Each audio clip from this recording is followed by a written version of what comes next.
Welcome to Country Life Projects. I'm Henry Reinders.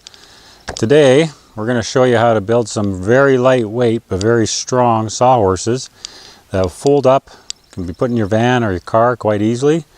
And we're going to do it because we have some plywood left over from the chicken coop that we're building, which we're going to post soon. And it doesn't take much, and they're very simple to put together, probably a couple hours work, and you'll have some sawhorses that will last 15 years. These are 15 years old, and you can see with this pile of lumber on here, that's quite a bit of weight. They have no problem handling that. I'll shake it a bit. I mean, you can see they're not moving much.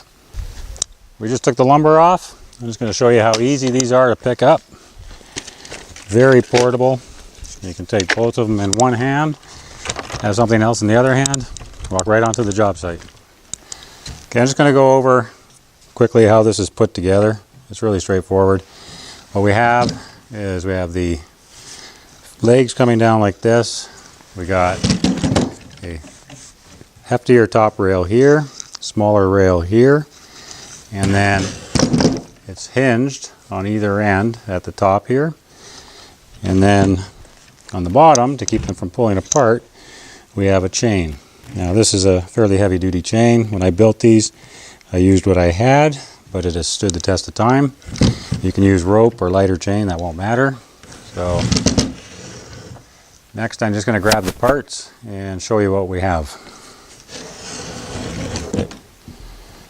Okay, there's not that many parts to make the sawhorses here. We're going to be building one today. Obviously you want two, so you just double up on these measurements from these pieces. So what we have, we got two top rails. They're 30 by 4 inches. We got two lower rails. These are the ones that the chain get connected to. They're 30 by 3 inches. And we got 4 legs. They're 37 by 3 inches. But depending on what height you want your sawhorses, you can be flexible on that too. You can also make them wider or narrow if you like.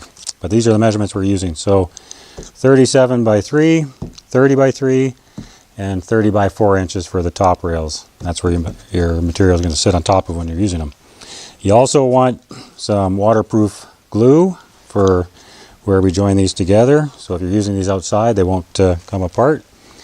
And we're going to be using 1 1/4 inch screws. We have 3/4 inch plywood, so these will not go through. We're also going to be using those to put the hinges on. And talking about hinges, I want to show you a little detail at the top of these legs that we've done to make sure the hinges fit properly. So as you can see, I've chamfered the ends here so that when we put these hinges on after, they're going to sit in here and they won't butt up to the edge of or a sharp edge like that, so they'll sit in here quite nicely. And we've done that on both sets of legs. You can see them. They're done here. Also what we've done on the legs, on the bottoms where it's going to be touching the ground, we've just sanded off these edges quickly so that when you're moving your sawhorses around, this doesn't splinter over time. And as far as the quality of the plywood, anything that is well laminated, not coming apart, 3/4 inch is good enough to use for these. This is just regular 3/4 inch sheathing, so you can pretty much use anything you want as long as it's strong. Okay, we're ready to put these together. We're going to use a table here to make sure that we're assembling them square. If you don't have a table, I'm going to show you the first thing I do, and then you can square it up after that if you have a regular framing square or something like that. So pretty much only one screw on each section, and highly recommend glue. You don't have to, but it'll add plenty of years to the life of your sawhorses.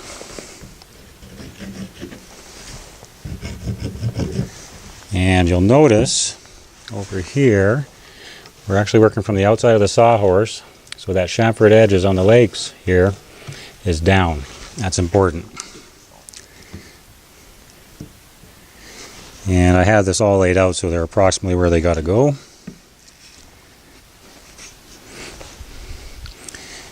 And to start with, I've also measured 6.5 inches up here.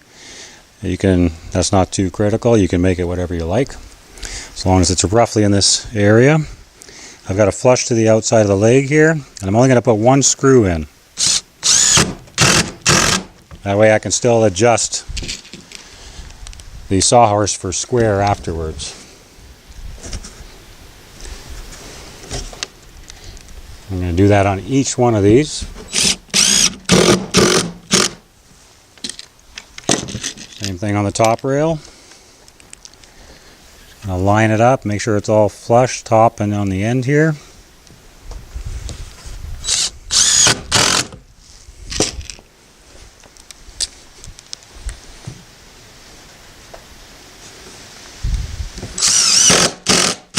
Doesn't matter which corner you put them on right now.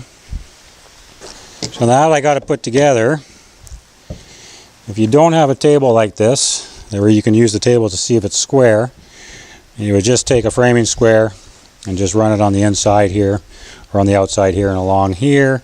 And because we only got one screw in each piece right now, you can still adjust it to get a square. And it's important that it's square because you're going to have two halves coming together and they got to be identical. So we're going to do that, and then once we have it all square, we're going to put 4 screws in each section here. So I'm going to do that now. Once I have this finished, we'll come back after I got the 2 sections made, show you the next step. Okay, we're going to start putting the sawhorses together, the hinges. One thing about the hinges, as you can see, these are old. We're just using whatever we have, but the pins on these do not come out. That's important. So if you're buying hinges, get a minimum of 3 inches for strength and make sure the pins don't come out. So when you're putting the hinges on, you want to line up this square part of the hinge here, or the line here on the straight part, with the line here on your chamfer, approximately. Just make sure this part of the hinge is not riding up on here. You want this part nice and flat on the plywood, because that makes it stronger in the long run. And you want this square to the leg, so just grab a square, put it on there like that, and you have your line. And if you want, you can just mark it there so you can pull the hinge away, get your screws, screw gun, just like I'm going to do here. I'm just going to get a few screws ready here, and we're using 1 1/4. We have a total of 1 1/2 inches of plywood we're going through, so they won't go through. And we'll just put the screw in the center of the hole. And we're good to go.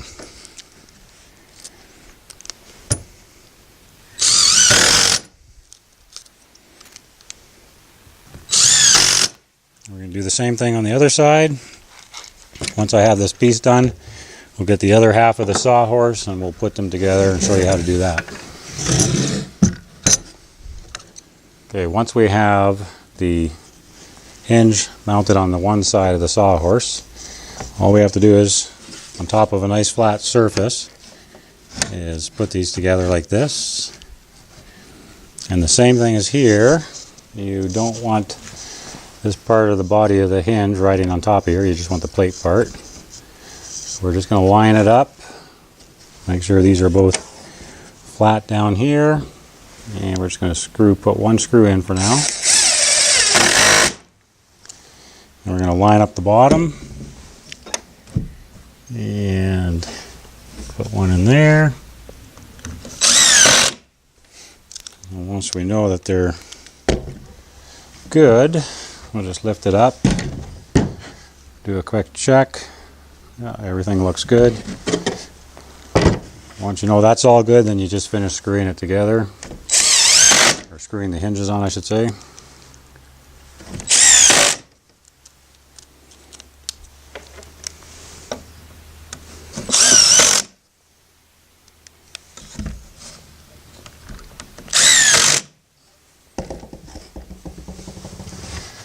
Okay, we're just about done. Now, we obviously need a chain at the bottom to keep that from coming apart. And we're going to use a small piece that I have kicking around, a couple bolts. Now, you don't need chain if you don't happen to have any. You can actually run rope through, tie a knot on the outside. Either side, as long as it doesn't come loose, you'll be fine. But for this one, we have some overkill bolts. We got them, so we're going to use them. And a fairly strong piece of chain. And we've already pre-drilled our holes, centered this way, so 1.5, 15 in. And we're going to put the bolts from the outside in, because if you did the other way, depending on what you're using, you have that sticking out and it could catch on stuff, in your vehicle or your leg or your pants or whatever. So you just put that through, hold it in place, and we'll take a look around the back here. You can see how I'm putting this on. There's nothing fancy about it. Put that on there, just get it snug for now. Now you can get a little fancier. You could use an eye bolt here, have the chain coming straight out. It really doesn't matter too much. And you'll also notice on the bolt here that I'm using a washer on the outside. Just ensures that it doesn't pull through over the years. We take the other piece of the chain. Actually, also look at the chain here. You'll see that this side here is a little flatter, so we're going to put that this way to make sure the washer goes on properly. Just get it snugged up. You can put those down like that if you like. Makes it a little more even. I'm going to get some wrenches. We're going to tighten these up, and then we're just about done.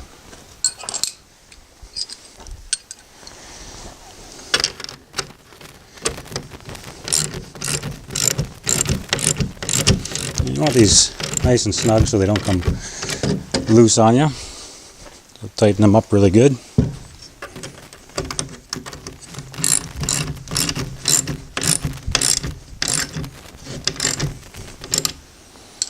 That's that on there. Pretty quick and simple. Now that span across there, if you're wondering, is about 20 inches. And that's about what you want. So whatever amount of chain or rope you use, try and get about 20 inches across here. If you use the same height of 37 inches that we used here, that's about it. You can just close them up like that, pick them up, 2 of them no problem. Wherever you're going, you're just done, just like that. Now one other thing you might want to do, if you're going to be cutting or using these for nicer pieces of plywood or finished material, you could take your sander down here and just round these edges off. Other than that though, there's not really a lot you'd have to do. So there you go, quick, easy, and really strong.